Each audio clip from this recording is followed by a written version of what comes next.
Hello दोस्तों, नमस्कार। मैं विपिन सर। विपिन, मैं इस चैनल पे आपका स्वागत करता हूँ।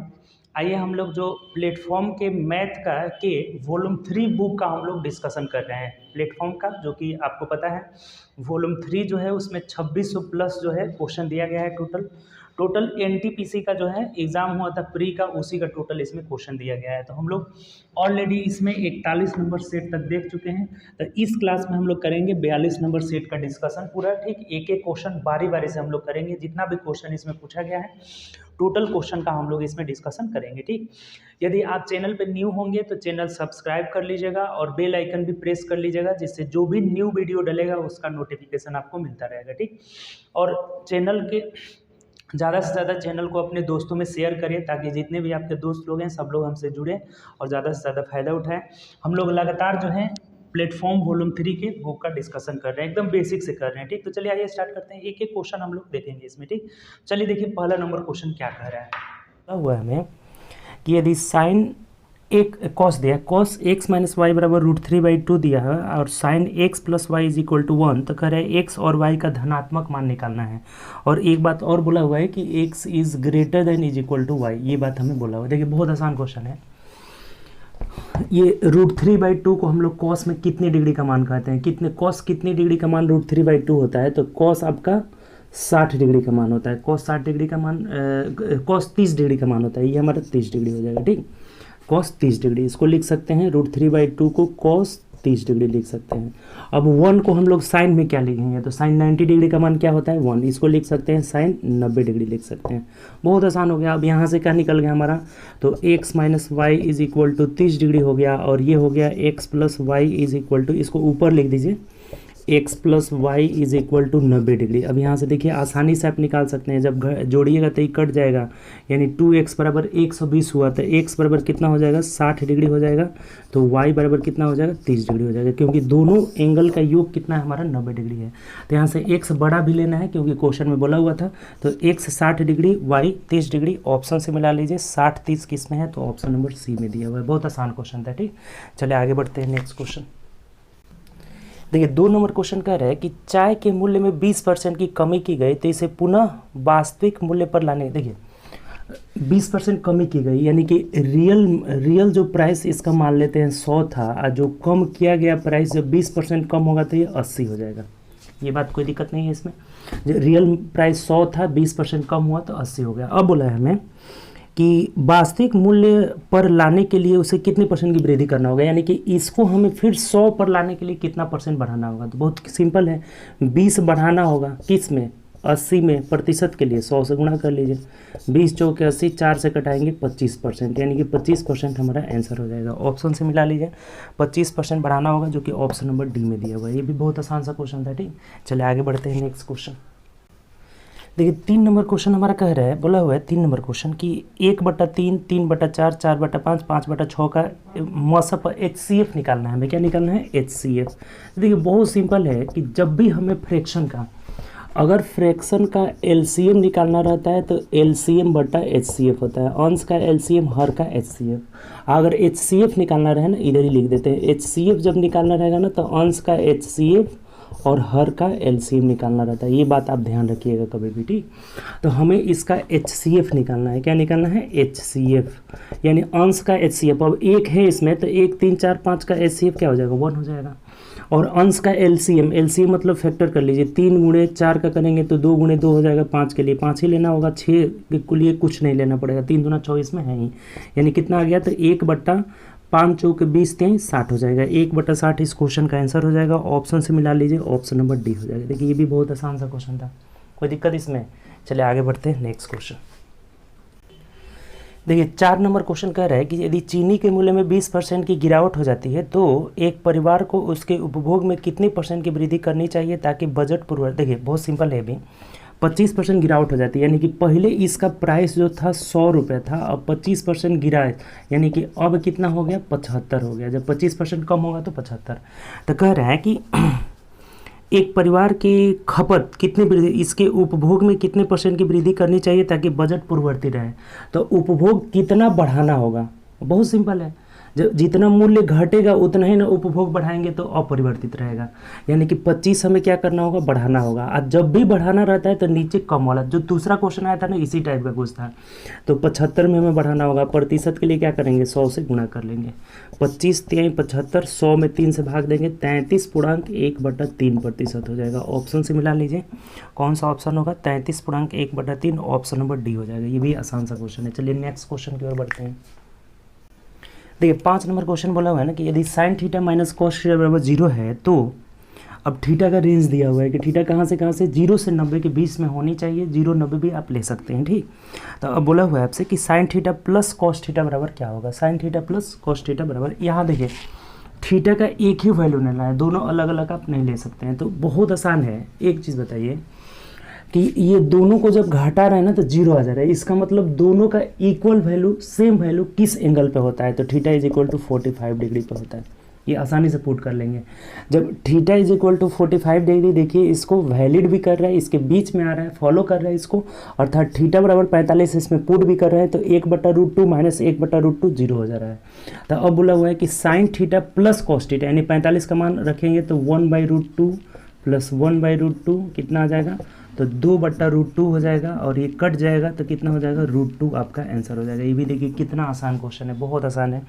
ऑप्शन से देखिए √2 मतलब ऑप्शन नंबर बी हो जाएगा, ठीक। चलिए आगे बढ़ते हैं नेक्स्ट क्वेश्चन।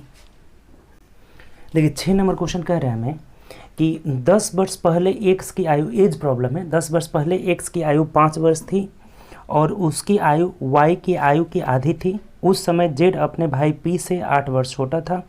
जेड उस समय 18 वर्ष का था। तो वर्तमान में जेड और पी की आयु का अनुपात, देखिए बहुत सिंपल है। देखिए इसमें 4 लोग हैं, एक्स वाई जेड, पहले तो है आपका एक्स वाई जेड पी, यही 4 लोग इसमें हैं, ठीक। चारों में रिलेशन क्या है देखिए, अगर एक्स की आयु 5 वर्ष थी और उसकी आयु वाई की आयु की आधी थी। एक्स की आयु 5 वर्ष थी और वाई की आधी, मतलब वाई कितने साल का था, 10 साल का था। कोई दिक्कत नहीं, इसमें बहुत आसान है। फिर आगे पढ़िए। उस समय जेड अपने भाई पी से 8 वर्ष छोटा था। ये जो जेड है इससे 8 वर्ष छोटा था, -8 कर लेते हैं कि 8 वर्ष छोटा था, ठीक। अब चलिए आगे। जेड उस समय 18 वर्ष का था, ये 18 वर्ष का था और इससे 8 साल छोटा था, यानी ये पी जो होगा ना जेड से 8 साल बड़ा होगा। तो 18 में 8 जोड़िएगा 26 हो जाएगा। ये कितना साल का था, 26 साल का था। क्लियर, सबका हम निकाल लिए। फिर आगे पढ़िए क्या करें। तो बोला हुआ है कि वर्तमान में जेड और पी की आयु का अनुपात क्या होगा। अब ये जो वर्तमान है ये कब का बात कर रहा है कि 10 वर्ष पहले, ये सारा चीज़ जो दिया हुआ है ना 10 वर्ष पहले का दिया हुआ है।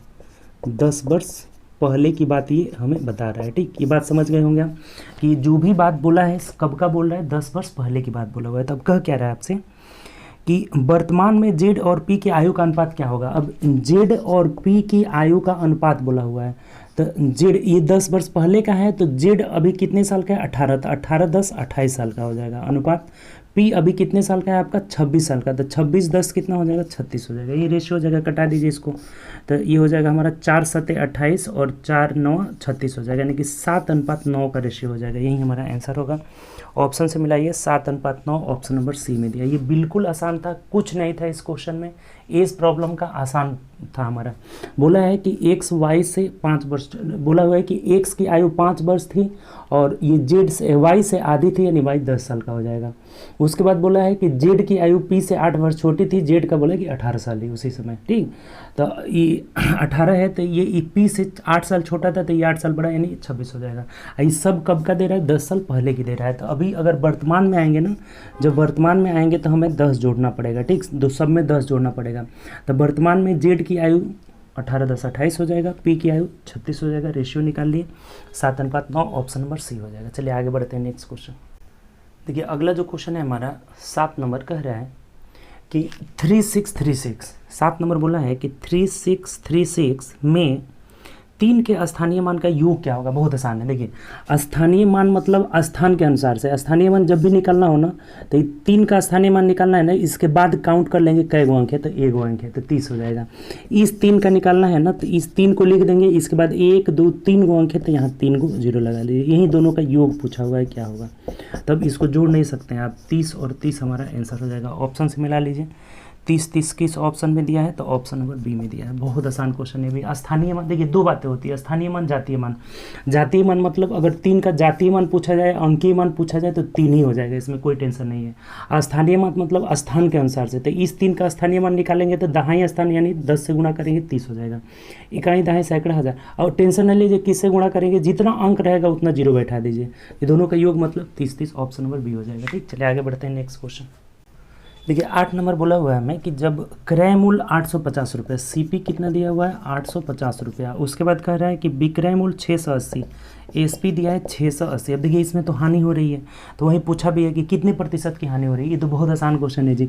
पहले निकालिए हानि कितनी की हो रही है, तो घटा दीजिए 0, 15 में से 8 गया 7, और यहाँ 170 की हानि हो रही है किस पर, 850। कभी भी विक्रय मूल्य नीचे रहता है, क्रय मूल्य नीचे रहता है, यानी हानि, कभी भी हानि प्रतिशत निकालना हो तो हानि बट्टा सीपी, हानि बट्टा सीपी गुणे 100 होता है, ये बात आपको पता होगा। तो हानि यहाँ 170 हो गया किस पे, 850 पे, प्रतिशत के लिए 100 से गुणा कर लेंगे। 17 पचे 85, 5 मिनट में कटेगा, 5 से कटा दीजिए, अर्थात 20% का हानि होगा। ऑप्शन से मिला लीजिए 8 का, तो ऑप्शन नंबर बी हो जाएगा। बहुत आसान क्वेश्चन है ये भी। चलिए आगे बढ़ते हैं नेक्स्ट क्वेश्चन।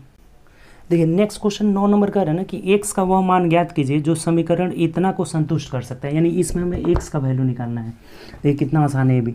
अब इसको तो ज्यों के त्यों लिख देते हैं, x² + a² is equal to ये b - a का होल स्क्वायर, a - b का होल स्क्वायर, यानी a² + b² - 2bx हो जाएगा। x² खत्म हो गया, अब कुछ नहीं है इसमें। इसको इधर लेके चले आते हैं, चाहे b को इधर कर लीजिए, इधर जब करेंगे हम इसी को इधर लेके चले आए क्योंकि x का वैल्यू निकालना है, यानी 2bx is equal to b² - a² हो जाएगा। जब x से भाग दे देंगे तो हमारा आंसर क्या आ जाएगा, b² - a² बट्टा 2b आ जाएगा। यही हमारा आंसर हो जाएगा। ऑप्शन से देख लीजिए, b² - a² बट्टा 2b, b² - a² बट्टा 2b, ऑप्शन नंबर डी में दिया है, तो D is the right answer. कहीं से भी कोई समस्या है, तो बहुत आसान क्वेश्चन है। ये नीचे हमारा कितना है, 2b है, दिख रहा है ना आपको, कोई दिक्कत नहीं है। चलिए आंसर डी हो जाएगा। चलिए आगे बढ़ते हैं नेक्स्ट क्वेश्चन।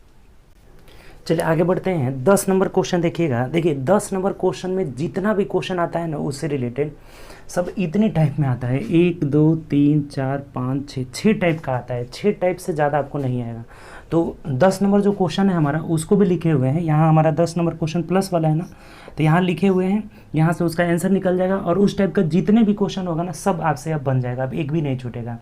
जो भी हमें दिया रहेगा ना, ऐसे यहाँ x+1 इन्फिनाइट तक रहेगा, कभी कभी माइनस रहता है, कभी यहाँ प्लस रहेगा। अब देखिए इन सब में अंतर है, आपका क्या डिफरेंस है उसी चीज़ को समझना है हमें। ठीक, पहला जो क्वेश्चन है हमारा, तो ये इस तरह का जो क्वेश्चन रहेगा ना, वो जो भी यहाँ अंक दिया रहेगा वो बार बार आएगा और सब में आएगा, लेकिन वो बार बार आ रहा है तो इसका फैक्टर ऐसा टूटेगा कि 1 के अंतर में टूटेगा। ये दोनों जो क्वेश्चन है ना, फैक्टर 1 के अंतर में टूटेगा। जैसे ये देखिए 4 × 3, 4 × 3 12 हो रहा है ना, तो 4 × 3 12 देखिए 1 के अंतर में टूटा है। तो जहाँ भी ऐसा 1 के अंतर में टूट जाए तो वहाँ पे बड़ा वाला खंड जब प्लस लगा रहेगा ना, तो बड़ा वाला खंड आंसर हो जाएगा, यानी कि इसका आंसर क्या हो जाएगा हमारा, 4 आंसर हो जाएगा। ये ऐसे आप बना करके लिख लीजिएगा लास्ट में। ठीक, इसका आंसर क्या हो जाएगा, 4 हो जाएगा।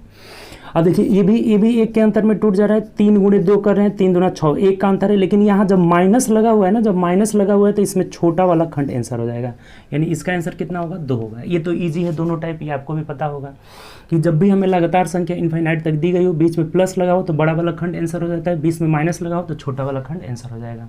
अब इसमें देखिए ये सब क्वेश्चन, ये जो दोनों क्वेश्चन है एक तरह का है, इसमें आप जब इसका खंड कर रहे हैं तो ये 2 के अंतर में नहीं टूट रहा है। और इससे रिलेटेड जितनी भी संख्या हो जिसका अंतर 2 के अंतर में नहीं टूटे, तो 2 के अंतर में नहीं टूटेगा तो इसमें भी बीच में प्लस आ जाएगा और बीच में माइनस आ जाएगा। तो जब प्लस होगा तो देखिए इसका यहाँ ये 2 फार्मूला होता है, इस फार्मूला को एकदम रट जाना है क्योंकि इसमें बहुत ज़्यादा क्वेश्चन पूछा जा रहा है अभी। जब बीच में प्लस रहेगा, ये देखिए ये बात दोनों में कॉमन रहेगा, 4x + 1 √4x + 1 इसमें भी रहेगा, √4x + 1 इसमें भी रहेगा, 2 इसमें रहेगा, 2 इसमें रहेगा, बस इसमें +1 हो जाएगा, इसमें -1 हो जाएगा।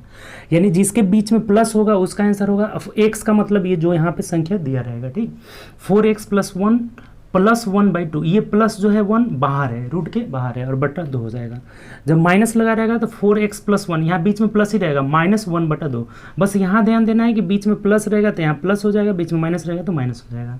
अर्थात यही हमारा क्वेश्चन पूछा हुआ है। तो इसका आंसर निकालिए, 7 चौक 28 और 1 29 हो जाएगा, यानी कि √29 + 1/2 इस क्वेश्चन का आंसर हो जाएगा। ऑप्शन से मिला लीजिए, √29 + 1, √29 + 1/2 हो जाएगा। अब देखिए ये हमेशा द्विघात समीकरण बनता है, तो द्विघात समीकरण बनता है तो कभी कभी यहाँ प्लस माइनस दोनों भी दे देता है। इस चीज़ को ध्यान रखिएगा कि यहाँ पे प्लस माइनस दोनों दे देता है, प्लस वाला में भी और माइनस वाला में भी।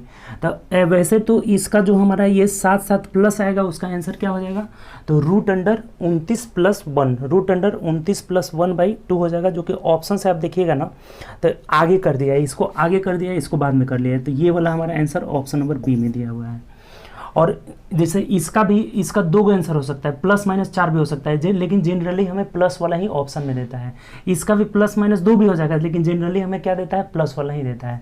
तो यहाँ पे हमारा प्लस वाला ही हम वैल्यू लेकर के चलेंगे। वैसे अगर ऑप्शन में +-1 दिया हुआ है यहाँ पे, तब उसको कर सकते हैं, कोई दिक्कत नहीं है इसमें, ठीक। तो ऑप्शन नंबर हमारा बी हो जाएगा।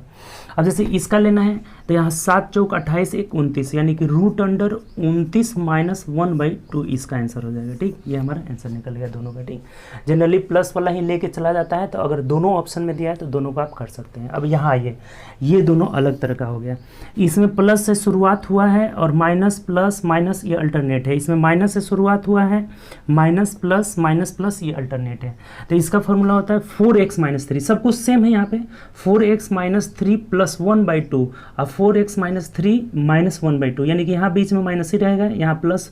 जब प्लस से शुरुआत होगा तो यहाँ प्लस रहेगा, जब माइनस से शुरुआत होगा माइनस होगा, यानी क्या आंसर होगा इसका भी निकाल लीजिए। 7 यहाँ रखिएगा तो 7 चौक 28 में से 3 गया 25, 25 का वर्गमूल 5, अब 5 में 1 जोड़ेंगे 6, 6/2 करिएगा तो इसका 3 आंसर आ जाएगा। पहला वाला का आंसर कितना होगा, 3 हो जाएगा। इसका रखिए तो 7 चौक 28 में से 3 गया 25, 25 का वर्गमूल 5, 5 में से 1 गया 4 और 4 में जब 2 से भाग देंगे तो ये 2 आ जाएगा। यानी कि इतने ही टाइप का क्वेश्चन, इस तरह का क्वेश्चन आता है, सभी को उतार लीजिए आप, और सभी से रिलेटेड क्वेश्चन बहुत ज़्यादा पूछा जाता है, ठीक। चलिए आगे बढ़ते हैं नेक्स्ट क्वेश्चन। देखिए नेक्स्ट 11 नंबर क्वेश्चन है कि वह छोटी से छोटी संख्या ज्ञात कीजिए जिसे 3496 में जोड़ने पर संख्या 2643 से पूर्णतः विभाजित हो जाए। देखिए सबसे पहले ऐसा क्वेश्चन आता है ना तो हम क्या करते हैं, इसका एलसीएम लेते हैं। तो इसका एलसीएम ले लीजिए, कितना आएगा, 2 × 6 को तोड़िएगा 2 × 3 हो जाएगा, यानी कि सिर्फ 3 लेना होगा। 4 के लिए 1 2 लेना होगा, 3 ऑलरेडी है इसमें, तो 2 दूनी के 4 3 12 आ जा रहा है। यानी कि जो 2 से 6 से 4 से 3 से कटेगा वही कैसे हो जाएगा, 12 से कटेगा। तब इसको 12 से भाग दे दीजिए, आपको पता चल जाएगा क्या जोड़ने पे कट रहा है। 3496 को 12 से भाग दीजिए, 12 दूना 12 3 36 ज़्यादा होना है, यानी 12 दूना 24 हो जाएगा। 10 एलसीएम, फिर 9 उतारिए, 12 9 108 हो जाएगा, ठीक। 1 उतरेगा, 1 कट जाएगा, इधर ख़त्म हो गया और 6 उतर जाएगा। तो अब बोल रहा है ना कि जोड़ने पर, तो जहाँ भी जोड़ने के लिए बोलेगा तो अगर आप 12 कम 12 ले जाइएगा तो इसमें 4 घटाने पे कटेगा, और जोड़ने के लिए बोलेगा ना तो इससे ज़्यादा हम लेके जाएंगे, यानी कि 2 बार में ले जाएंगे तो 12 दूना 24 आ जाएगा, और नीचे से ऊपर घटाइएगा तो वही जोड़ने वाला संख्या मिल जाएगा। जिस भी प्रश्न में जोड़ने वाले की बात करें ना तो नीचे वाले को ज़्यादा लेके जाएंगे और नीचे से ऊपर घटा देंगे, जोड़ने वाला मिल जाएगा, यानी कि 8 हमारा क्या हो जाएगा, आंसर हो जाएगा। 24 में से 16 गया 8, अर्थात 8 जोड़ने पर पूर्णतः विभाजित हो जाएगा। ऑप्शन से देखिए तो ऑप्शन नंबर बी हो जाएगा। ये भी आसान सा क्वेश्चन था। चलिए आगे बढ़ते हैं नेक्स्ट क्वेश्चन। देखिए 12 नंबर क्वेश्चन है हमारा, कह रहे हैं निम्नलिखित को सरल करिए। ये तो बहुत आसान है जी। सबसे पहले ब्रैकेट को करेंगे, तो ब्रैकेट को 3 से 3 खत्म हो गया, 5 से कटेगा, 5 25 25 हो जाएगा, यानी कि 1/5 में हमें भाग देना है 1/5 से, तो 1 हमारा आंसर हो जाएगा। 1/5 में 1/5 से भाग देंगे 1 आंसर। ऑप्शन से मिला लीजिए, ऑप्शन नंबर सी हो जाएगा। बहुत आसान था ये भी, ठीक। चलिए आगे बढ़ते हैं। देखिए 13 नंबर कह रहा है कि यदि 24 व्यक्ति किसी काम को 5 दिनों में पूरा कर सकते हैं तो 6 व्यक्ति कितना, 24 व्यक्ति 5 दिन, M1D1 आप फॉर्मूला पढ़े होंगे, M1D1 = M2D2 हो जाएगा। तो M1D1 M2D2 यानी कि 24 व्यक्ति 5 दिन में पूरा कर सकते हैं, तो 6 व्यक्ति कह रहे हैं हमें, तो 6 व्यक्ति उसी कार्य को कितने दिन में पूरा करेंगे, यानी कि D2 हमें पता नहीं है। 6 चौके 24 हो जाएगा और 5 चौके 20, अर्थात 20 दिन में पूरा करेंगे, यही हमारा आंसर हो जाएगा। ऑप्शन से मिला लीजिए, 20 दिन, यानी ऑप्शन नंबर किस में दिया है, सी में दिया हुआ है। बहुत आसान सा था ये भी। चलिए आगे बढ़ते हैं नेक्स्ट क्वेश्चन। देखिए नेक्स्ट जो क्वेश्चन है हमारा 14 नंबर कह रहे हैं कि x का 35% बराबर x का कितना परसेंट डैश डैश दिया है। देखिए बहुत सिंपल है, यहाँ से x का मतलब गुणा होता है 35% मतलब 35/100 का, फिर गुणा 35/100 बराबर x का। अब यहाँ कितना कितना कितना परसेंट होगा, यानी कि यहाँ डैश डैश की जगह हम a मान लेते हैं, a प्रतिशत मतलब a/100, यानी a का वैल्यू हमें निकाल लेना है, कुछ नहीं है। x से x खत्म हो जाएगा, प्रतिशत से प्रतिशत खत्म हो जाएगा, 5 7 35 हो जाएगा और 5 20 से 100 हो जाएगा। फिर अब कटाएंगे तो 5 7 35 हो जाएगा और 5 चौके 20 हो जाएगा, यानी कि a का वैल्यू कितना आ गया आपका 49/4 हो जाएगा, यानी 12 चौके 48 हो जाएगा, 12 चौके 48 49 4 12.25 हो जाएगा। ऑप्शन से देख लीजिए 12.25 हमारा आंसर हो जाएगा। ठीक, ये बहुत आसान सा क्वेश्चन है, डैश डैश प्रतिशत है, यानी डैश डैश को हम a मान लिए हैं और a का वैल्यू निकाल लिए, का मतलब गुणा होता है, x दोनों ओर था कट गया, तो यानी a का मान 49/4 यानी कि 12.25। ऑप्शन नंबर क्या हो जाएगा, तो सी हो जाएगा। ठीक, ये भी आसान क्वेश्चन है। चलिए आगे बढ़ते हैं नेक्स्ट क्वेश्चन। देखिए 15 नंबर क्वेश्चन कह रहे हैं ना कि 8.75 गुणे 8.75 माइनस 135.625 प्लस 7 अब देखिए ये बहुत आसान क्वेश्चन है, ये a² -2 अभी अब इसको करिएगा ना 2 गुणे 8.75 गुणे 7.75, इसको करके नहीं देखना है, ये होगा ही होगा क्योंकि फॉर्मूला में हमारा सेट है आपका। ठीक, तो a² -2ab प्लस b² यानी क्या है, तो a माइनस बी का होल स्क्वायर, यानी 8.75 माइनस 7.75 का क्या हो जाएगा, होल स्क्वायर हो जाएगा, 7.75 का होल स्क्वायर, तो यानी 1 का होल स्क्वायर कितना हो जाएगा, 1 आपका आंसर हो जाएगा। ये बहुत आसान क्वेश्चन है। ठीक, ऑप्शन से देखिए ऑप्शन नंबर डी हो जाएगा हमारा। ठीक, a माइनस बी का होल स्क्वायर के फॉर्मूला के रूप में है, तो ऑप्शन नंबर डी हो जाएगा। चलिए आगे बढ़ते हैं नेक्स्ट क्वेश्चन। देखिए अगला जो 16 नंबर क्वेश्चन है हमारा कह रहा है कि एक रेलगाड़ी 90 किलोमीटर प्रति घंटा 90 किलोमीटर प्रति घंटे की चाल से चल रही है, तो बोला हुआ है हमें कि 15 मिनट में वो कितनी दूरी तय करेगी। देखिए सबसे पहले क्या करिए ना कि किलोमीटर में है ना, इसे मीटर पर सेकेंड में बदल लीजिए, क्योंकि मीटर में हमें डिस्टेंस पूछा हुआ है।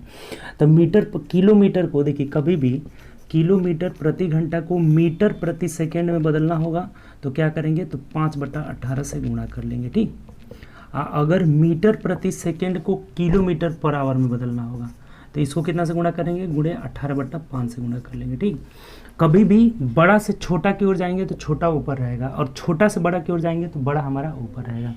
तो किलोमीटर प्रति घंटा को मीटर पर सेकेंड में बदलना है तो 5/18 से गुणा करेंगे, 18 × 90 5 × 25 25 मीटर प्रति सेकेंड हो जाएगा।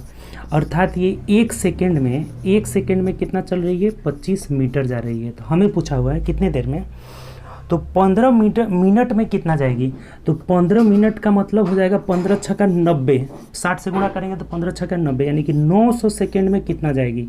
तो 900 में आप क्या करिए, 25 से गुणा कर लीजिए, 25 9 225 होता है और 2 को 0 बैठा लेंगे, यानी कि 22,500 मीटर चली जाएगी। ऑप्शन से देख लीजिए 22,500 ऑप्शन नंबर डी में दिया है, तो D is the right answer. बहुत आसान क्वेश्चन है ये। सबसे पहले हम किलोमीटर पर आवर को मीटर पर सेकेंड में बदले, 25 मीटर प्रति सेकेंड हो गया, यानी एक सेकेंड में 25 जा रही है, तो 900 सेकेंड कहाँ है, कितना से आया, तो 15 मिनट में बोला था, नहीं 15 × 90 900 सेकेंड में कितना जाएगी, 22,500 जाएगी। चलिए आगे बढ़ते हैं, बहुत आसान क्वेश्चन है।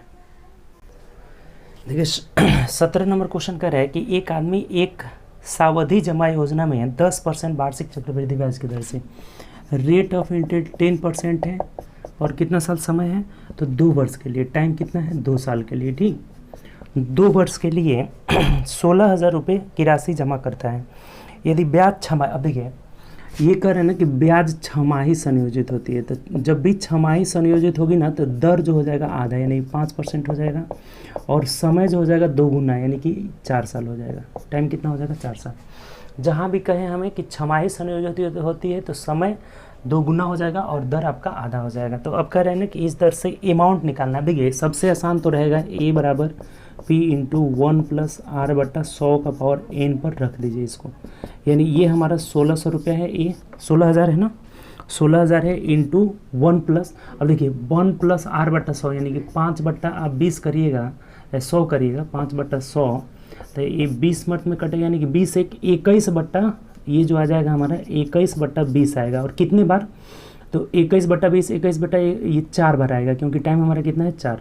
तो ये 21/20 फिर से क्या हो जाएगा 21/20, फिर एक बार 21/20 हो जाएगा। सबसे आसान रहेगा इसी मेथड से, और इस मेथड से इसलिए आसान होगा कि देखिए 3 0 से 3 0 एक ख़त्म हो जाएगा, और 2 दूनी के 4 दूनी के 8 दूनी के 16, यानी कि पूरा कट जाएगा, एक नीचे सिर्फ 10 बच जाएगा आपका।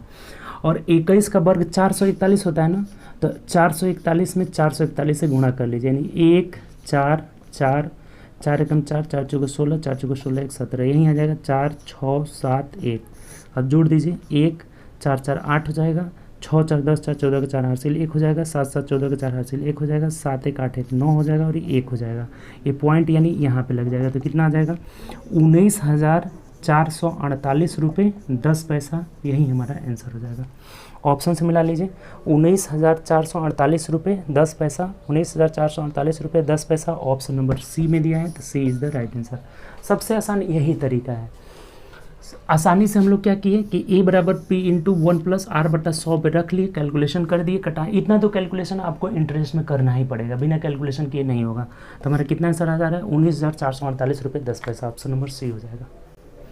देखिए 18 नंबर क्वेश्चन कह रहा है कि 1 रुपये में 10 संतरा बेचता है तो 30% लाभ कमाता है, तो 1 रुपये में कितने खरीदा था। देखिए ये हमें इसका विक्रय मूल्य दिया हुआ है कि 1 रुपये में 30 संतरा बेचता है, 1 रुपये में 10 संतरे बेचता है, और ये 10% क्या कमाता है 30% लाभ कमाता है, तो 1 रुपये में कितना खरीदा। देखिए ध्यान दीजिए इधर, कभी भी इस तरह का जब क्वेश्चन रहेगा ना कि इतने रुपए में इतने की दर से, तो इस कंडीशन में रुपया हमेशा ऊपर रहता है, वस्तु कहाँ रहता है नीचे रहता है।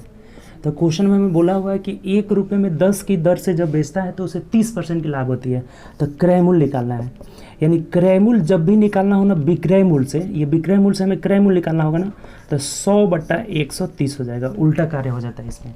जब भी हमें विक्रय मूल्य से क्रय मूल्य अगर क्रय मूल्य से विक्रय मूल्य निकालना रहता है तो 130/100 हो जाता है, और क्रय मूल्य से विक्रय मूल्य निकालना होगा ना तो विक्रय मूल्य से क्रय मूल्य तो उल्टा कार्य हो जाएगा, यानी 100/130 हो जाएगा। कटा दीजिए, 0 से 0 कट गया, 0 से 0 कट गया, यानी 1/13 का मतलब हो गया कि 1 रुपये में 13 गो संतरा वो खरीदा था। ये क्रय मूल्य का मतलब 1 रुपये में 13 संतरा। ऑप्शन से देख लीजिए 1 रुपये में 13 संतरा, यानी कि ऑप्शन नंबर सी हो जाएगा। देखिए ये भी आसान सा क्वेश्चन था, ठीक। चलिए आगे बढ़ते हैं नेक्स्ट क्वेश्चन। चलिए अगला क्वेश्चन देखते हैं। देखिए 19 नंबर क्या कर रहा है कि 2 समबाहुभुजों की भुजाओं की संख्या का अनुपात दिया हुआ है। 2 समबाहुभुज के भुजा की संख्या का रेशियो दिया हुआ है। देखिए भुजा का रेशियो हमारा दिया हुआ है 1:2 दिया हुआ है, ठीक। ये भुजा की संख्या का रेशियो 1:2 दिया हुआ। कह रहा है कि यदि पहले बहुभुज का प्रत्येक आंतरिक कोण 140 डिग्री है, ये पहला बहुभुज है और ये दूसरा बहुभुज है, इसके अंतः कोण का मान दिया गया है, ठीक। अंतः कोण का मान दिया गया है, तो कह रहा है दूसरे बहुभुज के प्रत्येक आंतरिक कोण का मान क्या होगा। देखिए ध्यान दीजिए, बहुत आसान क्वेश्चन है। कभी भी किसी भी बहुभुज के अंतः कोण प्लस बाह्य कोण इज इक्वल टू 180 डिग्री होता है, ये ठीक है। किसी भी बहुभुज के लिए होगा, किसी भी बहुभुज के अंतः कोण प्लस बाह्य कोण का दोनों का योग जो होता है ना 180 डिग्री होता है। तो पहले बहुभुज, एक बात और देखिएगा, इससे 2 बातें ध्यान रखिएगा। भुजाओं की जो संख्या निकाला जाता है ना, भुजाओं की संख्या बराबर 360 बट्टा बाह्य कोण हो जाता है, 360 बट्टा बाह्य कोण। किसी भी बहुभुज के अगर भुजा की संख्या पूछा जाए 360 में हम बाह्य कोण से भाग दे देंगे तो भुजाओं की संख्या निकल जाएगा, ठीक। तो एक बात बताइए कि यहाँ हमें दिया हुआ है कि पहले बहुभुज के प्रत्येक आंतरिक कोण, ये इससे हम लोग पहले बहुभुज का बाह्य कोण निकाल सकते हैं। 180 में से आंतरिक कोण यानी 140 घटा देंगे तो बाह्य कोण हमारा कितना हो गया, तो बाह्य कोण इज इक्वल टू 40 डिग्री हो जाएगा। अर्थात भुजाओं की जो संख्या होगी, पहले बहुभुज के भुजा की संख्या 360/40 कर लीजिए, यानी कि 4 9 36, यानी 9 गो भुजा निकल गया। अर्थात इस 1 यूनिट का वैल्यू जब 9 दिया है तो इस 2 यूनिट का वैल्यू 18 हो जाएगा, यानी ये हमें पता चल गया कि दूसरे बहुभुज में भुजाओं की संख्या कितनी है, 18 है। तो भुजाओं की संख्या जब 18 है तो अब बाह्य कोण नहीं निकाल सकते हैं, आराम से निकाल सकते हैं। बाह्य कोण पूछा, अंतःकोण पूछा हुआ है ना, कि तो क्या पूछा है आपसे, दूसरे बहुभुज के प्रत्येक आंतरिक कोण कितने होंगे। तो प्रत्येक आंतरिक कोण पूछ रहे हैं तो बाह्य कोण से भी निकाल सकते हैं। बाह्य कोण निकालना होगा तो क्या करेंगे, भुजाओं की संख्या 360 में भुजाओं की संख्या यानी 18 से भाग देंगे, 18 दूना 36 यानी 20 डिग्री, ये बाह्य कोण निकल जाएगा, बाह्य कोण। तब अंतःकोण कैसे निकालेंगे, तो अंतःकोण के लिए हम 180 में से बाह्य कोण 20 घटा दीजिए, यानी कि 160 डिग्री होगा, और यही हमारा आंसर हो जाएगा। देखिए ये क्वेश्चन बढ़िया है, घुमाया हुआ है, ऑप्शन नंबर बी हो जाएगा। देखिए फिर से एक बार समझिए इस बात को, ये 2-3 बातें आप ध्यान रखिएगा इसमें। कभी भी अगर हमें अंतःकोण और बाह्य कोण में रिलेशन पूछे तो अंतःकोण प्लस बाह्य कोण कितना होता है, 180 डिग्री। भुजाओं की संख्या कैसे निकालते हैं, तो 360 बटा बाह्य कोण, और यहीं पे क्या कर देंगे ना, भुजाओं की संख्या से जब 360 में भाग दे देंगे तो बाह्य कोण निकल जाएगा। तो अब हम क्या किए ना कि इसमें अंतःकोण हमें 140 दिया हुआ है, तो 180 में से 140 घटाएंगे, 40 बाह्य कोण निकल गया। तो भुजाओं की संख्या 360 बटा बाह्य कोण, तो यानी 9 गो भुजा निकल गया, यानी कि पहले बहुभुज की भुजा 1 है यहाँ पर, तो 1 का वैल्यू 9 तो 2 का वैल्यू 18, यानी जब ये इस बहुभुज की भुजाओं की संख्या 18 निकल गया तो बाह्य कोण हमारा जो हो जाएगा यहाँ से, बाह्य कोण इज इक्वल टू 360 बट्टा भुजाओं की संख्या यानी 20 आ गया। तब अंतःकोण कैसे निकालेंगे, तो 180 में से 20 घटा लिए 160। बहुत अच्छा क्वेश्चन है, ठीक। चलिए आगे बढ़ते हैं नेक्स्ट क्वेश्चन। देखिए 20 नंबर क्वेश्चन देखिएगा कि एक आयताकार मैदान की लंबाई और चौड़ाई का रेशियो दिया हुआ है, L/B दिया हुआ है कितना आपका, तो 6:5 दिया हुआ है, ठीक। अब कह रहा है यदि चौड़ाई लंबाई से 25 सेंटीमीटर कम है, यानी जो चौड़ाई है यहाँ रेशियो में 1 यूनिट कम है, और इसी का वैल्यू दिया हुआ है कि 25 सेंटीमीटर कम है, 1 यूनिट का वैल्यू 25 मीटर दिया हुआ है, 25 मीटर कम है, ठीक। तो अब क्या बोला है आपसे, देखिए तो कह रहा है मैं कि तो मैदान का परिमाप, अब परिमाप पूछ रहा था, सबसे पहले लंबाई निकाल लीजिए, 25 छक्के 150 यानी कि 150 मीटर हो जाएगा, अब 25 पाँचे 125 यानी 125 मीटर हो जाएगा। और आयत का परिमाप क्या होता है, तो परिमाप इज इक्वल टू 2 × L+B हो जाता है। तब रख दीजिए 2 गुणे लंबाई जोड़ चौड़ाई, दोनों जोड़िएगा तो 275 हो जाएगा।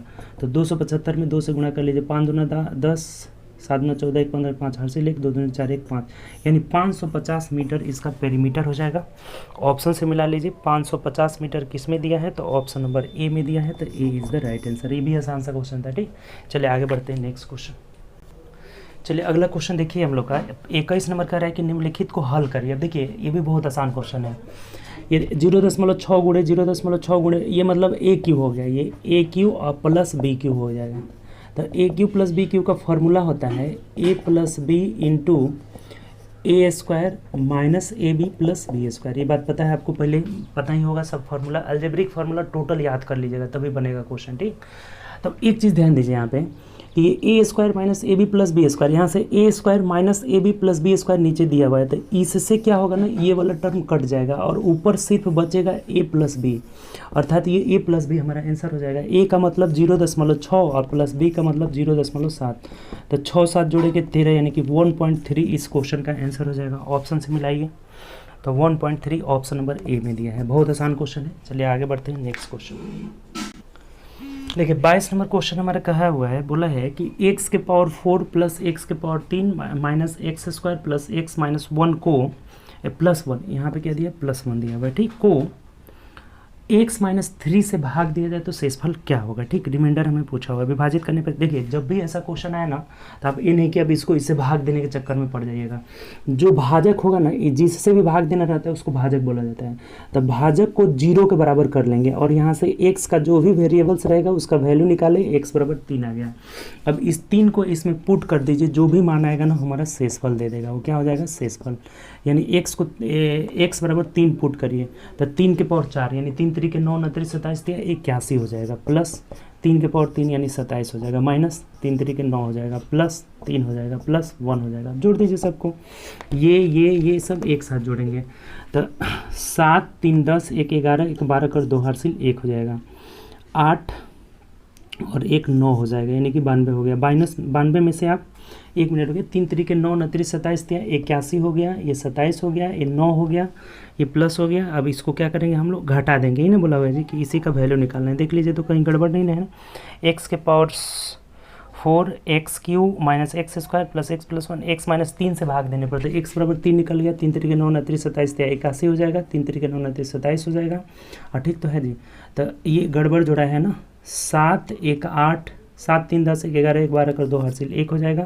तो 8 2 10 और 1 11, यानी 112 में से आप 9 घटा दीजिए तो 103 इस क्वेश्चन का आंसर हो जाएगा। ऑप्शन से देखिए 103 ऑप्शन नंबर ए में दिया है। बहुत आसान क्वेश्चन है। जब भी हमें बोले कि इतना से भाग देने पर रिमाइंडर क्या होगा, तो हम क्या करेंगे, यहाँ से वेरिएबल्स जो भी रहेगा उसका मान इसमें पुट कर देंगे, डायरेक्ट शेष निकल जाएगा। ऑप्शन नंबर ए हो जाएगा। चलिए आगे बढ़ते हैं नेक्स्ट क्वेश्चन। देखिए 23 नंबर क्वेश्चन पढ़िए। कह रहा है कि भुजा एक्स वाले समबाहु त्रिभुज के क्षेत्रफल और भुजा एक्स वाले वर्ग के क्षेत्रफल। अब तो ये आपको पता ही है जी, समबाहु त्रिभुज और वर्ग दोनों का हमें एरिया का रेशियो पूछ रहा है। तो समबाहु त्रिभुज का क्षेत्रफल होता है √3/4a², यानी कि भुजा का मान x दिया हुआ है।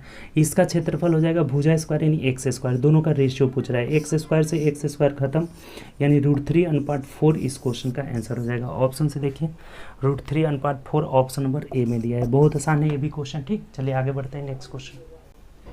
चलिए नेक्स्ट क्वेश्चन देखिएगा।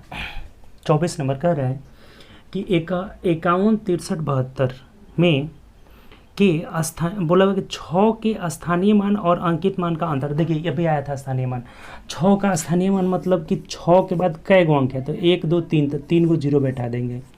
और अंकीय मान का मतलब होता है कि जो अंक के जिस अंक के बारे में पूछा जाए उसका अंकीय मान वही हो जाता है। तो 6 के स्थानीय मान और अंकीय मान का अंतर पूछ रहा है, तो 4 हो जाएगा, 9 9 5 हो जाएगा, यानी 5944 इस क्वेश्चन का आंसर हो जाएगा। ऑप्शन से देखिए 5944 ऑप्शन नंबर डी में दिया है, तो D is the right answer. कोई दिक्कत इसमें। चलिए आगे बढ़ते हैं नेक्स्ट क्वेश्चन। चलिए 25 नंबर क्वेश्चन कह रहा है कि यदि समबाहुभुज का प्रत्येक आंतरिक कोण एक, अभी देखिए आया हुआ था प्रत्येक अंतःकोण 144। अभी आपको बोले थे कि अंतःकोण प्लस बाह्य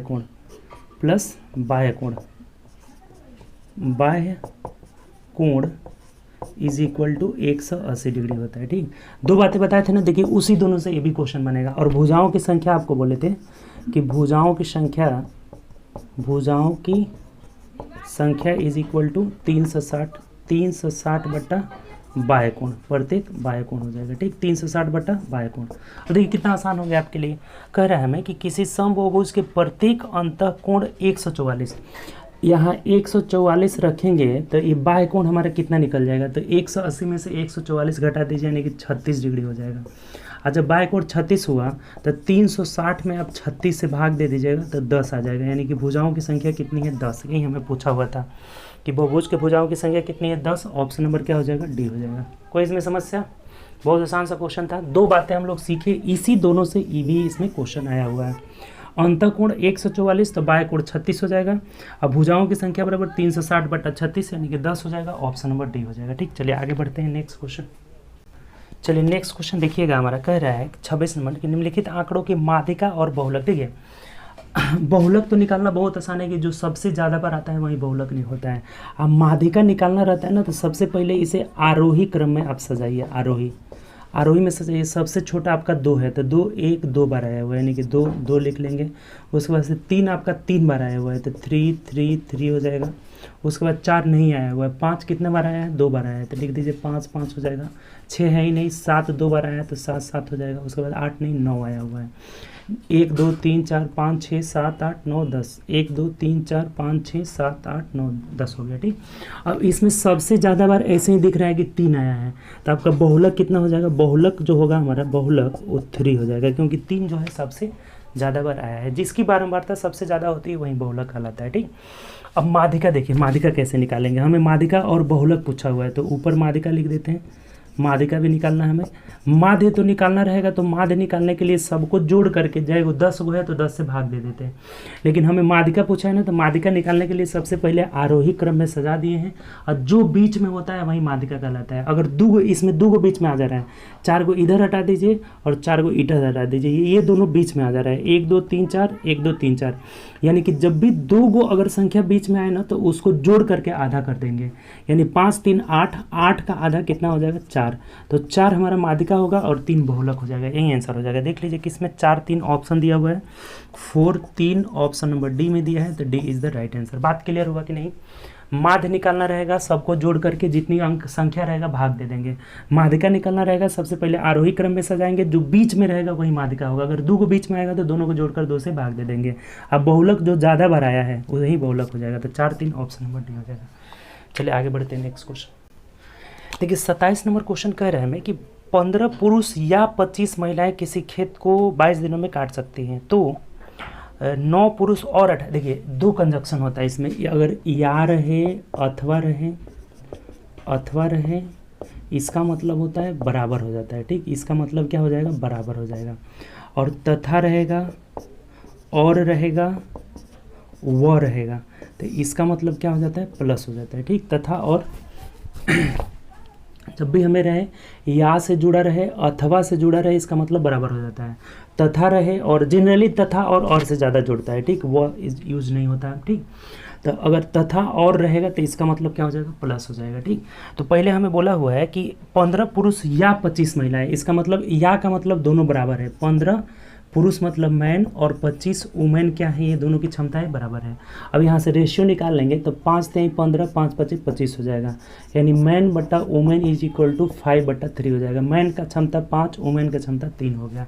अब क्वेश्चन पढ़िए क्या बोला हुआ है, 9 पुरुष और मतलब क्या हो जाएगा? प्लस हो जाएगा, अर्थात 9 मैन प्लस कितना वुमेन की बात किया हुआ है? 18 वुमेन। 18 वुमेन कितने दिनों में करेंगे पता नहीं है, इसको x मान लेते हैं। और पूछा, देखिए जब भी ऐसा क्वेश्चन आएगा ना, तब क्या करिएगा ना कि इसको तो एक बार लिख लीजिए जो पूछ रहा है वो, और टोटल वर्क के लिए आप इसमें से किसी एक को ले लीजिएगा, या तो 15 मैन को या फिर 25 वुमेन को। तो 15 मैन को हम ले लेते हैं, या वुमेन को भी ले सकते हैं। तो 15 मैन कितने दिन में करते थे? तो 22 दिनों में। क्वेश्चन में लिखा हुआ है कि 15 मैन अथवा 25 वुमेन 22 दिन में करते। अब सॉल्व कर लीजिए, आराम से आ जाएगा। मैन के जगह 5, वुमेन के जगह 3 रख लेना है। तो ये 9 × 5 = 45 और 18 × 3 = 54। 45 और 54 कितना हो जाएगा आपका? 99 हो जाएगा। ये कितना हो गया? 99 गुणे x बराबर। अब देखिए यहाँ मैन लिए हैं ना, तो मैन का क्षमता कितना है? 5, तो 15 × 5 = 75 गुणे 22 हो जाएगा। अब देखिए कितना आसान हो गया, 15 × 5 = 75 गुणे 22। 9 से कटाएंगे, 11 से कटा लेंगे तो 11 × 9 = 99, और ये 11 × 2 = 22 हो जाएगा। 3 से कटाइए, 3 × 3 = 9, यहाँ 25 × 3 = 75 हो जाएगा, यानी कि x का मान हो जाएगा हमारा क्या? तो 50/3, इसका मतलब 16.2/3 दिन लगेगा, और यही आंसर हो जाएगा। ऑप्शन से मिला लीजिए, 16.2/3 ऑप्शन नंबर ए में दिया हुआ है ना, तो ए, तो यही हमारा आंसर हो जाएगा। कोई दिक्कत है इसमें? चलिए फिर से एक बार समझ लीजिए, जब भी या अथवा से जुड़ा रहेगा तो बराबर हो जाएगा, यहाँ से क्षमता निकाल लेंगे। और पूछा हुआ है तथा और वाला, तो ये दोनों प्लस हो जाएगा। कितने दिन में करेंगे पता नहीं है, और टोटल वर्क के लिए इसमें से किसी एक को ले लिए, कटा दिए, ऑप्शन नंबर ए आ जा रहा है, ठीक। चलिए आगे बढ़ते हैं नेक्स्ट क्वेश्चन। देखिए 28 नंबर यानी 28 नंबर क्वेश्चन बोला हुआ है कि सोहन 1500 रुपये में बेचता है तो 20% की हानि होती है, तो उसे 20% लाभ कमाने के लिए कितने में बेचना चाहिए? ये तो बहुत आसान है जी। 20% हानि का मतलब कि 80% का वैल्यू 1500 दिया हुआ है। अब 20% लाभ का मतलब 120 का आपसे पूछा जा रहा है, कुछ नहीं है इस क्वेश्चन में। 20% हानि हो रहा है, इसका मतलब कि 80% का वैल्यू दिया हुआ है, और 20% लाभ मतलब 120 का पूछ रहा है। तो ये कितना हो जाएगा? 1500/80 गुणे 120 हो जाएगा।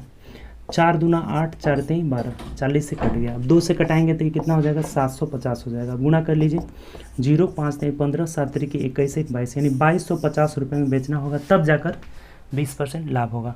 ऑप्शन से देखिए 2250 ऑप्शन नंबर डी में दिया है। बहुत आसान सा क्वेश्चन है। चलिए आगे बढ़ते हैं नेक्स्ट क्वेश्चन। चलिए नेक्स्ट क्वेश्चन है हमारा 29 नंबर, कह रहा है कि 75 86 39 में 8 के अंकित मान। देखिए स्थानीय मान अंकित मान का ये तीसरा क्वेश्चन है, और ये आपका जो सेट था ना एनटीपीसी का सेट था, एकदम हूबहू सेट उठा कर दिए थे। 8 का अंकित मान मतलब 8 ही हो जाएगा, और कुछ इसमें नहीं है। अंकित मान फेस वैल्यू या जातीय मान सब एक ही होता है, जो जिस अंक के बारे में पूछा जाएगा वही हमारा आंसर हो जाएगा, तो 8 ही आंसर हो जाएगा। चलिए आगे बढ़ते हैं नेक्स्ट क्वेश्चन। चलिए नेक्स्ट क्वेश्चन की ओर बढ़ते हैं। 30 नंबर बोला हुआ है कि 1 + tan थीटा बराबर √3 है, तो √3 cot थीटा -1 का मान पूछा। देखिए बहुत आसान है ये भी। सबसे पहले आप क्या करिए ना कि tan थीटा का मान निकाल लीजिए, तो tan थीटा बराबर √3 - 1 हो जाएगा।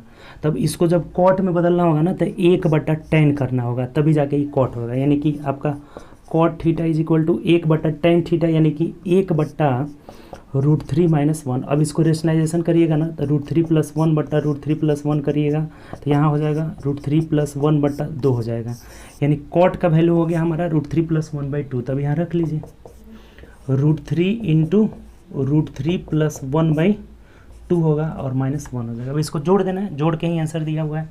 तो इसको जब जोड़िएगा ना तो देखिए इसको सबसे पहले √3 से गुणा करिएगा ना तो ये 3 + √3 अब -2 हो जाएगा, ये बट्टा 2 हो जाएगा। तब देखिए कितना आसान हो गया, 3 में से 2 गया 1, यानी कि √3 + 1/2 इस क्वेश्चन का आंसर हो जाएगा। ऑप्शन से मिला लीजिए, √3 + 1/2 ऑप्शन नंबर डी में दिया है, तो D is the right answer. कोई दिक्कत नहीं है, बहुत आसान है आपका।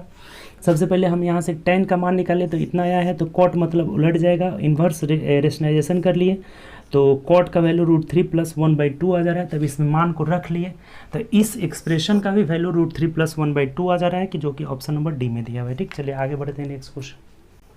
चलिए आगे बढ़ते हैं हम लोग, और एक अगला जो क्वेश्चन है ना 31, 32, 33, 34 चार क्वेश्चन जो है 31, 32, 33, 34 चारों क्वेश्चन जो है ग्राफ से रिलेटेड है। इसी ग्राफ से रिलेटेड है, एक बार करे ग्राफ दिया गया है, कह रहा है कि 3 शहर दिल्ली। अब देखिए इसमें ये पहला वाला ग्राफ दिल्ली वाला है, दूसरा मुंबई वाला और तीसरा चेन्नई वाला है। हर ईयर में 2000 में दिल्ली मुंबई चेन्नई, दिल्ली मुंबई चेन्नई ऐसे दिया हुआ है, उसको लिखे नहीं है। ठीक, कह रहा है कि दिल्ली मुंबई और चेन्नई के 2000 से 2003 तक के वर्षा को दर्शाया गया है। 2000 से 2003 तक के वर्षा को मिलीमीटर में दर्शाया गया है, ठीक, mm में दर्शाया गया है। तो कह रहा है कि ग्राफ का अध्ययन करें और प्रश्नों का उत्तर दें। अब देखिए पहला क्वेश्चन इसमें 31 नंबर क्या कहा है कि मुंबई में कितने औसतन वर्षा हुई है। मुंबई का मतलब कि बीच वाला, दिल्ली मुंबई चेन्नई, तो मुंबई का औसत पूछ रहा है, यानी कि सबको जोड़ करके, और 1, 2, 3, 4 साल का है तो 4 से भाग दे देंगे, एवरेज निकल जाएगा। तो एवरेज इज इक्वल टू जोड़ दीजिए 70 और 90, 916, 160 और 80, यानी कि 240 हो जाएगा। 240 और 130 कितना हो जाएगा आपका 370। तो 370 सबका योग है और 4 साल का है, 4 से भाग दे दीजिए। 4 9 36, 37, 4 दूना 8, 2 10, 4 5 20, यानी कि 92.5 mm वर्षा हुआ है, औसतन वर्षा। तो देख लीजिए किस ऑप्शन में दिया है, 92.5 mm, ऑप्शन नंबर डी में दिया है, तो D is the right answer. बहुत आसान सा क्वेश्चन है। चलिए आगे बढ़ते हैं नेक्स्ट क्वेश्चन। चलिए नेक्स्ट क्वेश्चन देखते हैं हम लोग। 32 नंबर क्वेश्चन पढ़िए क्या कह रहा है। बोला है कि किसी विशेष वर्ष में पिछले वर्ष की तुलना में औसत वर्षा में वृद्धि या कमी उच्चतम प्रतिशत कितना था। उच्चतम प्रतिशत कितना था, मतलब कि ये तीनों साल का ना आप एवरेज निकालिए और किस में जो है सबसे मैक्सिमम प्रतिशत था वही निकालना है। अब वृद्धि या कमी दोनों की बात कर रहे हैं। जैसे हम पहले साल का सबको जोड़ दिए हैं 210, ये तीनों को जोड़कर 210 3 से भाग दिए। एवरेज मतलब 3, चेन्नई मुंबई दिल्ली और चेन्नई है ना, दिल्ली मुंबई चेन्नई है, तो 3 से भाग दे दिए, एवरेज निकल आया। इसके में 3 से सब में एवरेज निकाल लिए हैं। तो देखिए ये 70 से 80 10 बढ़ रहा है, यहाँ कितना बढ़ रहा है तो 30 बढ़ रहा है, और यहाँ कितना घट रहा है आपका तो 20 घट रहा है, यानी कि सबसे ज़्यादा वृद्धि इसी में हुआ है, 30 की वृद्धि हुआ है। अर्थात 2002 हमारा आंसर हो जाएगा कि 2002 में सबसे ज़्यादा वृद्धि हुआ है, 2002 में सबसे मैक्सिमम वृद्धि हुआ है।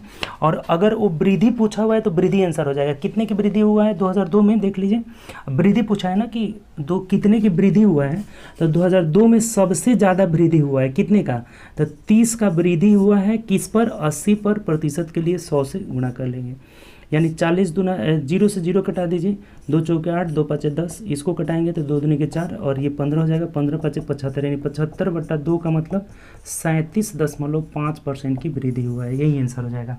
ऑप्शन से मिलाइए 37.5, यानी कि ऑप्शन नंबर बी हो जाएगा। पूछा है कि औसत में सबसे ज़्यादा वृद्धि या कमी कब हुआ है। तो सबसे ज़्यादा वृद्धि जो है औसत, सबसे पहले तो सब साल का औसत निकालेंगे। तो औसत में सबसे ज़्यादा वृद्धि 2002 में हुआ है। अगर एज पूछा रहता ना, ईस्वी पूछा रहता कि किस वर्ष में वृद्धि हुआ है, तो 2002 आंसर होता। लेकिन हमें ईस्वी नहीं पूछा था, कितने की वृद्धि हुआ है, तो 30 की वृद्धि हुआ है। प्रतिशत मतलब 80 से निकाले 37.5, यानी ऑप्शन नंबर बी हो जाएगा। ठीक, चलिए आगे बढ़ते हैं नेक्स्ट क्वेश्चन। देखिए नेक्स्ट क्वेश्चन हमारा कह रहा है ना कि किस वर्ष में चेन्नई की वर्षा में वृद्धि या कमी का प्रतिशत अंतर उच्चतम था। तो देखिए ये तो बहुत आसान है, चेन्नई, दिल्ली मुंबई चेन्नई, यानी कि 90 से देखिए इसका 80 हो गया, यानी 10 घटा है। 80 से 140 यानी क्या, तो 8 6 60 की वृद्धि हुआ है कब, 2002 में। और यहाँ कितना हुआ है, तो 80 की कमी हुआ है। 80 कमी मैंने 60 की कमी हुआ है। तो ये बोला है ना कि कब जो है वृद्धि। अब देखिए यहाँ जो वृद्धि अगर निकालेंगे ना, तो 60 वृद्धि किस पर, 80 पर प्रतिशत के लिए 100 से भाग देंगे। यहाँ भी 60 की कमी हुआ है, लेकिन किस पर कमी हुआ है, 130 पर, और 100 से भाग देंगे।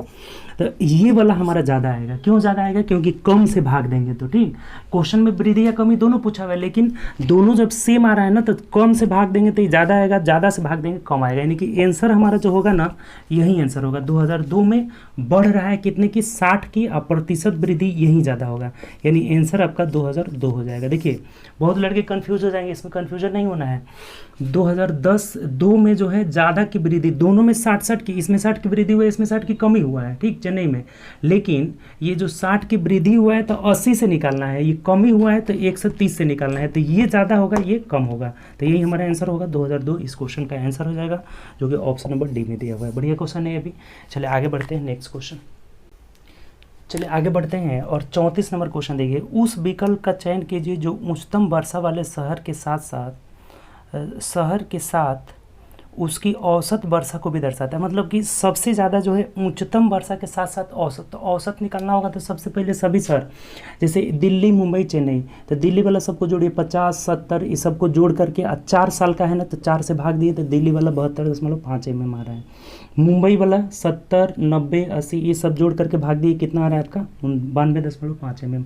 उसी तरह से चेन्नई का भी निकाले, सबसे बड़ा लास्ट वाला, तो इसका 97.5 mm। तो अधिक वर्षा हुआ है तो औसत भी अधिक होगा। तो यही आंसर होगा हमारा कि ये औसत वर्षा भी अधिक हुआ है और वर्षा भी मैक्सिमम हुआ है। चेन्नई का सबसे ज़्यादा औसतन वर्षा 97.5 हुआ है, 92.5 इसका था। सबसे कम पूछता तो दिल्ली हो जाता। तो चेन्नई सबसे ज़्यादा वर्षा 97.5 हुआ है। तो इसके ये पूछा, आंकड़ा भी पूछा हुआ था और ये भी पूछा हुआ था कि सबसे ज़्यादा भी है और कितना ज़्यादा है। तो चेन्नई ज़्यादा है 97.5, यानी ऑप्शन नंबर ए हमारा क्या हो जाएगा, इस क्वेश्चन का आंसर हो जाएगा। कोई दिक्कत इसमें। चलिए आगे बढ़ते हैं नेक्स्ट क्वेश्चन। चलिए नेक्स्ट क्वेश्चन देखिएगा हमारा 35 नंबर कह रहा है कि 41 के पावर 43 प्लस 43 के पावर 43 इनमें से किससे विभाजित होगा। देखिए कभी भी अगर हमारा ऐसा दे दे कि a के पावर n प्लस b के पावर n किससे विभाजित होगा, n, देखिए अब यहाँ पे दो बातें पे हमें डिपेंड करता है कि a अगर n जो है n के बारे में, कि n अगर सम होगा, अगर ये सम होगा, इस कंडीशन में तो हमेशा विषम आता है, क्योंकि ए का cube plus B cube, A cube plus B cube का फॉर्मूला होता है A plus B into A square minus A B plus B square होता है।